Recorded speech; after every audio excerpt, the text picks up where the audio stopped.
My name's Jacob Philpott, with Lauren, my cousin. My mum passed away with Huntington's in 2008, and soon after we formed a fundraising and bike riding group called The Hunters. The group was started by my dad, Simon, who wanted a way to help other families with wheelchairs or access in their house, any way we could really help them to just make their lives a bit easier after knowing and seeing what we sort of went through with Mum. We do one fundraiser a year for the last 11, 12 years, whether it be Bogan Bingo, trivia nights, horse racing nights, iPod shuffles. We'd like to get probably 200 to 300 people in, do some fundraising and raise awareness. We ride from Echuca to Port Fairy each year. It's about 520 k's as part of a relay called the Murray Des Moines. So we take 16 people away, which seems to change. This year we're growing up to 25 people, which is great. We leave for Echuca on a Friday night, stay Friday night, then ride all day Saturday down to Hamilton, which is about 400 kilometres. Stay overnight in a cowshed in Hamilton and then ride 100 k's down into Port Fairy. So Lauren comes in and fits in with us. She doesn't do the riding, but fits in with us at the end with the ladies. Obviously, help us a lot with the fundraising side of things, and has also done some of her own fundraisers herself. So I was pretty young. I was only 8 years old when my auntie Joanne passed away. So I didn't really know much about Huntington's disease, but as I grew older, I started to understand what the disease actually was, and I just started fundraising at school, going around with tins and just pretty much trying to give a bit of information for all my peers around me. I then started having casual clothes days and had Tammy come to speak at our school assemblies. And yeah, I've just helped with all the fundraising that the Hunters do for fundraising events, and go on the bike, or I don't actually go on the bike ride, but I wait at the finish line with big posters as support for the riders when they come into Port Fairy.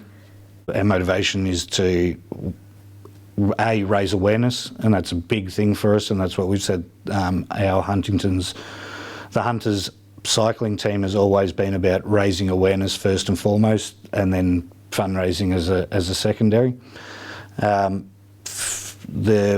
The motivation to keep going is the satisfaction that you're knowing that you're helping people who are in need of it, maybe not even financial aid of to ease their time, but more so just knowing that there's other people out there that are thinking of them that can try and do something to help. So we've had a lot of people that have come into the Hunters group as a fundraising and cycling that haven't met anyone with Huntington's before, but even their satisfaction is knowing that they're going to give back and help other people, and that's why we keep getting more and more people wanting to join us both on a fundraising and on a cycling front, so which is great.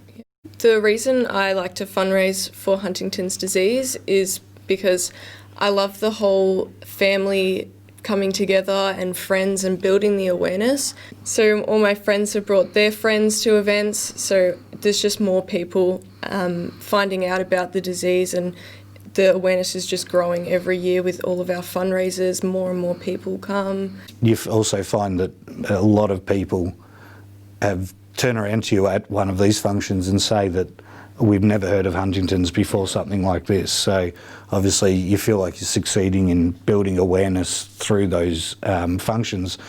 And I mean, if you can do something that people enjoy, they bring their friends, they tell their friends about it, and next year it gets a bit bigger, and it just sort of seems to snowball. And the amount of people that have come up to us at functions to try and work out how they can get involved with the bike ride, is mind-blowing. So there's so many times when people will see that I'm fundraising or posting about Huntington's disease, and they don't really know what it's about. But when I tell them what the symptoms are and all of that, they understand that, wow, this is a really cruel disease, and it's horrible, and they they love to be able to build awareness and raise money and themselves. help where they can. Yeah.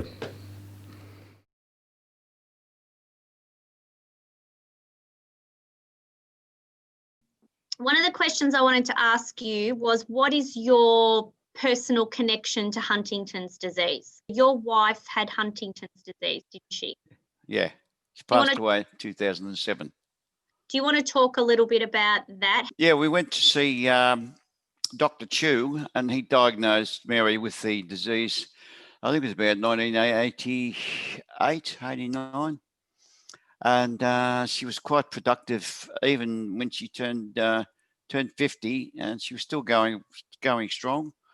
But unfortunately, she actually deteriorated in about 2001, 2002.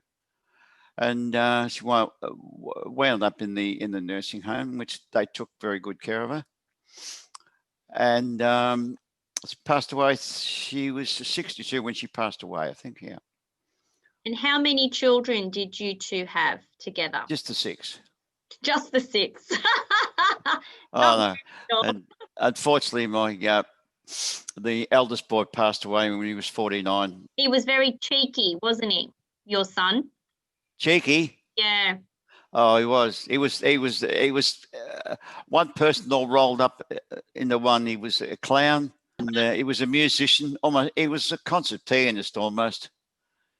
And he used to take care of his siblings. He just entertain. He was just a born entertainer and a born leader as well. That's why it makes it all so hard, to reconcile the fact that he's passed away. But his legacy is still going to be around for a long, long time. And Maurie, when did you first decide to become involved with us, with Huntington's Victoria? Well, actually, it was a long time ago. I sent off a letter to Ed Chu about the donation drive. I think the first one I did was in 2001, where we had a car rally up at around Emerald area. I just snowballed after that. I think we did about 5 or 6 of them. And the last car rally was probably the best one because it raised the most money. Oh, they were fabulous. And you also wrote a song. Do you want to talk a little bit about that, writing the song? Oh, yeah, the HD song. Yeah, it was a song that came into my mind, and I thought I actually recorded it. It was just something that I wanted to do. And we recorded it in Kangaroo Valley when I was up at the folk festival. Yeah, all that way up there in the basement of somebody's house. Yeah, but no, I'm very proud of that.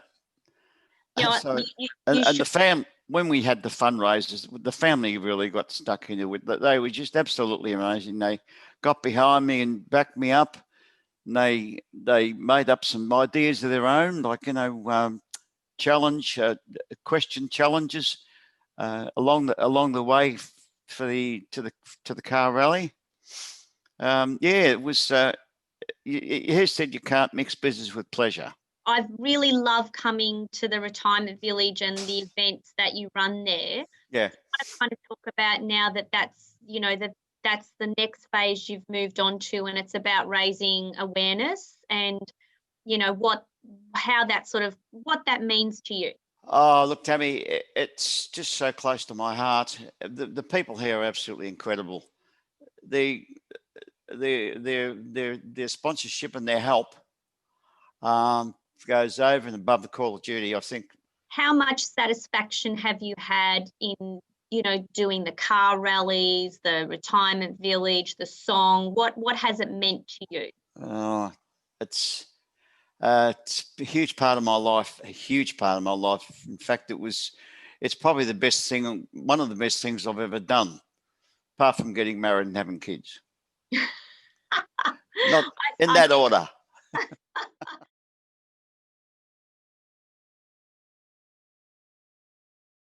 Hi everybody, my name is Kat Martin and I have worked with Huntington's disease now for 23 years, and I'm so excited and grateful to be asked to present at today's conference. On top of being an HD professional, I am also an HD family member. So I grew up in a family with HD. I've known about it my whole life, and these two amazing people are my parents. And the little one with my mum is my little sister. So mum and dad decided very early on in our life that they would be very open and honest with us about things, and Huntington's was the big thing. I have a really, really positive experience about growing up with Huntington's. We talked about it whenever we wanted to. It was never hidden from us. And mum's ethos and dad's was very much, like, if we have questions, then come and ask them. And if they didn't know the answer, then they would try and help us find the answer. So the year I was born was the year my gran was diagnosed, and my gran's other siblings also had HD. So I grew up in this little tiny village in Scotland where lots of people had Huntington's because we were a big family. So people knew about it. I didn't have that experience of nobody knew what it was, and people were hiding it. Mum and dad were really open about it. So we grew up, we got to go and ask questions with the genetics team in Glasgow. We got to ask questions with mum and dad. But more than anything else, we just had a really normal, happy childhood whilst dealing with HD. As Gran progressed, I lost Gran when I was a teenager. And a few months after Gran passed away, Mum started showing symptoms and was diagnosed. But Mum had a really interesting attitude towards HD as well. So when she was found out she was symptomatic, one of her friends was diagnosed with terminal cancer. So this is them announcing to the world that they were sick. They were both sick. So they performed the Dying Swan Act at a charity fundraising night, and just enjoyed life. The big thing about our whole family's attitude towards this is enjoy the life that you have and make the best of it. And that's exactly what we've done. So Huntington's disease and me is all about these two people, really, and that's my mum and dad. They are everything that I am today. They never limited us. They always made sure that we were open to things. And I was probably a teenager again when I found out that wasn't everybody's experience, and it drove my passion for working with children and young people, because the best start that we can give young people will absolutely continue on the rest of their lives. And I knew from my experience that if we had parents who were willing to be open and honest and deal with Huntington's together as a family, then actually it was much better for the kids. So throughout our whole life, we talked about Huntington's, we worked together, we had lots of fundraisers, and my family were part of establishing the Scottish Huntington's Association 31 years ago now. So it was a big part of our life, but always a really happy and really inspiring time in life. So we lost Mum in 2012 after an epic battle, but Mum had she had everybody that she wanted around her, and she got to say goodbye to people, and she chose to do it on her own way, and we had probably exactly what she wanted in life. And we went on living. So that's the kind of personal aspect of it. The kind of professional aspect of it is that I worked with the Scottish Huntington's Association and presented in 2007 to the World Congress this idea that we should work with children and young people, and kind of got told categorically it's a really bad idea. Just let's not do it. And it kind of led to us doing a good few things, but one of the things that we did was we held in 2010, 10 years ago, last summer, the first ever European-wide camp. And this young man, Matthew Ellison, was one of the young people who attended that camp, and that's where I first met Matt. And Matt had this idea for an engagement platform that we could support and educate young people on Huntington's disease in a language that was their own, but also was more positive, that described Huntington's disease factually, but without it being something that would scare people, that would make them want to engage and find out more. And he met the young man in grey next to Tigger and Pooh, BJ View, who was from America. They met in Canada at the next World Congress and decided to start talking about it. So they pulled me in as the old youth worker person to kind of help them get started and stuff. And that's how HDYO was born. And we officially launched HDYO in 2012, but we had been working on it since the summer of 2010. And for Matt and BJ, it was a bit before that as well. So HDYO was established. We made huge amounts of educational materials and looked at different languages. But the big thing that we did was that we continued this idea of camps being important, that bringing young people together and getting them to talk to one another with people who understood, people that they didn't need to explain Huntington's, people that was their own age, that were going through the same hormonal and emotional journeys as them, but also the added element of Huntington's and not having to explain how they felt and things. And that's what we've done. So we've done so far, just I think we're at camp number 11 now that we've done, although we've not had any this year because of the global pandemic, but they'll come back. And we were lucky enough, there should be a few familiar faces in these pictures. This was the first Australia-New Zealand camp that we did up in Queensland, and I can see Tiffany right away, and I know that Tiffany's been one of your speakers today as well. And these camps are really special. They're special for so many reasons, but the big thing is that we give young people the chance to just talk.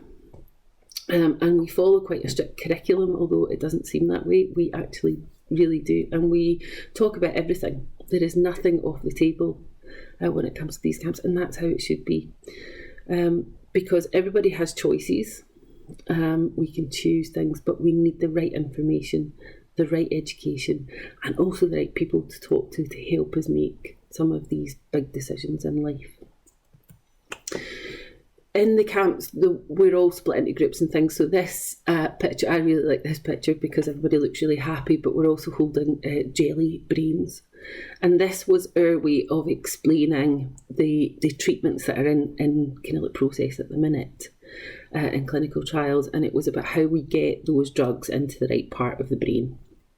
And it's really important for us that we put the world's best researchers in front of young people and ask them the questions. And if you ever listen to some of the world's leading researchers who have had the joy to be at one of our camps, they'll tell you that it's probably the most nerve-wracking time other than defending their thesis, I think, because young people really are great at grilling our scientists and our researchers and our clinicians and pushing the boundaries to make them think more out the box. And that is why I love working with young people, because they will challenge. And one of the big things for me in all of this has been the change within the community. When I first started working with HD, everybody was terrified to talk about it. And of course, that wasn't my experience. But everybody was. They were terrified to talk about it. And over the last 10 years, there has been a huge shift. People are much more open to talking about it. But not only that, people want to talk about it. And there's still work to do. There's still gaps. There's still people who are hiding and are terrified of it. And that is absolutely part of their journey. And I understand their fear for wanting to talk about it. But we have a group of young people who are choosing to be different and choosing to speak about it and choosing to own their stars and to own their journey. And I'm really pleased to be part of that for some of them as well, but it is so exciting. And this is happening around the world. It's not something that's just happening in Australia and New Zealand. It's happening in North America. It's happening in South America. It's happening in Europe, and it's happening in South Africa. And really excited, it's starting to happen in the Middle East as well. So it is a global movement, and young people are front and centre to that movement. And if we can have young people talk about it, get the emotional support that they need, and get the education that will help them change that story, then we'll have healthier young adults, which will lead to healthier adults. And the one thing with Huntington's is if you're healthier, then it's much better for you. And that's what we're trying to do. So that's what all of this is about. And these are just a selection of some of our camp photos, some of our inspirational people. But at the heart of it, it's all young people. And just a quick word about research. So I have been involved in HD research my whole life. It's been part of the discussion that we've had at home. We've celebrated all the exciting wins. We celebrated in the 80s when they were looking at the genome and people were taking skin samples and blood samples and things, to the discovery of the gene in the 90s, to looking at the possible development of treatments that could work, that failed, and then into our recent history where we have real potential for some exciting treatments that I'm sure you've all been hearing about. So as part of that, this is the team in Glasgow who very kindly took some of my spinal fluids to take part in HD Clarity, but take part in Enroll. That's important to me. It's not important to everybody, but it's important to me. I might be gene negative, but I live with Huntington's every day. And as I keep telling the young people that I work with the right attitude, things can look differently. With the right perspective, things will look differently. And for me, Huntington's has given me more than it's ever taken from me. But even though Huntington's took away the most important person in my life, they took away Mum, who was my inspiration. She was my hero in lots of ways. And she is who I take forward in every step in my journey, because her legacy is part of me. But Huntington's took her away, but she still gave me more. She still gives me more, and Huntington's gives me more as well, because I've got to meet all of these amazing young people.